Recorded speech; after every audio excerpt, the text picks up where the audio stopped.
Good afternoon, ladies and gentlemen. Today's lesson is going to be focusing on summary versus analysis. Today's essential question is, how can we distinguish summary from analysis? Because while the two are somewhat related, there's some pretty big differences. Today's agenda, hopefully you copied today's essential question. We're going to have a lesson on summary versus analysis, and then we'll finish up with our next steps. So let's jump in. On your paper, make a section for summary and a section for analysis, and we're going to look at how the two compare. First, summary. A summary is a restatement or telling of what happened in the text. On the other hand, analysis is a breakdown of the text into smaller components. Okay, so a summary is restating what happened, and analysis is breaking down the text into smaller parts. A summary does not include original thought or interpretations. It's just the restatement of what happened without any of your thoughts going into it. An analysis shows a deeper understanding and interpretation. So if you're interpreting a text, you're bringing your own thinking into it. So, summary. When you summarize, you're answering these questions about the text. Who? Identifying those involved. What? The event or topic being covered. When? The time, the period, era, night or day. Where? The location, distance, place. Why? The cause or causes of what happened. And how? The process. What were the steps that happened to get the character to where he or she is? So we have some identifying of character, we definitely have some setting, we have some plot. Okay, all of those things are going into summary. Summary will often include background or context, relevant information about the text.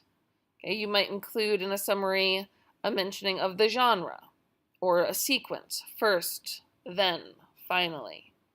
Okay, you might also include the intended audience, who the piece was written for. And there are certain words that are associated with summary. So if your teacher is giving you an assignment and these words come up, they're asking you essentially to summarize.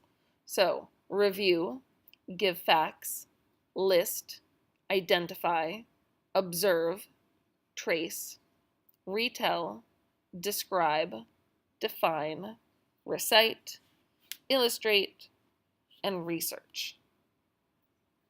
So with all of those words, okay, you're getting information, okay, and you're retelling the information, but you're not putting a lot of your own thought into it.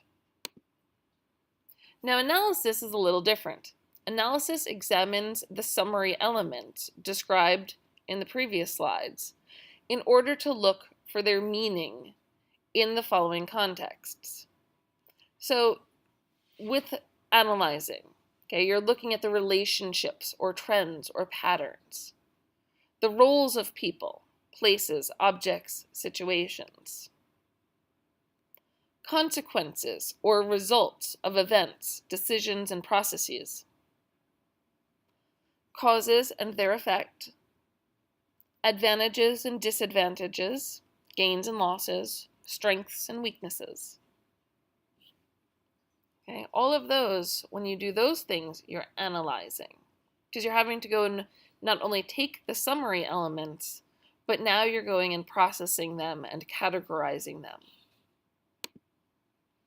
So there are a lot of words, mostly verbs, associated with analysis. Okay, here we go. Examine. Okay, look more closely. Explore. Try to figure out why, beyond what you're told. Compare. within and outside of the story.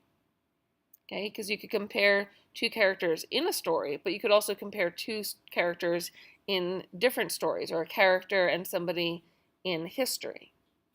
Synthesize, combine a number of things into a coherent whole. Infer, maybe the author had the main character do this because, and then having some kind of an educated guess, what the text says plus what you already know. Okay, that's what it is to infer. Evaluate, I agree or disagree with what the character did because. Judge, I don't think this character was written believably because. Predict, I think the character's reaction to this major event will be, and then you say what you think is going to happen. Hypothesize, I suggest that X character did Y because. Generalize, X character's behavior is typical of teenagers because. And apply, readers can all learn from this character's mistakes and not do that action themselves. So when you are summarizing and analyzing, okay, you should generally strive for at most 20% summary and description and 80% analysis. So what this means is if you have a paragraph of 10 sentences, probably 2 of the sentences are going to be summary, and about 8 of the sentences are going to be analysis. So keep that in mind. Analysis takes a lot longer, and you have to explain things a lot more. So our next steps. Review your notes. Make sure that they are Cornell notes. Make sure that as you look through your notes, as soon as you turn off the video, or maybe you might want to rewatch the video if necessary, make sure that on the left-hand side you have questions that the answers are on the right-hand side. Okay, that's a really important part of Cornell notes. Write down any questions that you have and be ready to work on your summary and analysis skills in our next class. Hope you have a good night.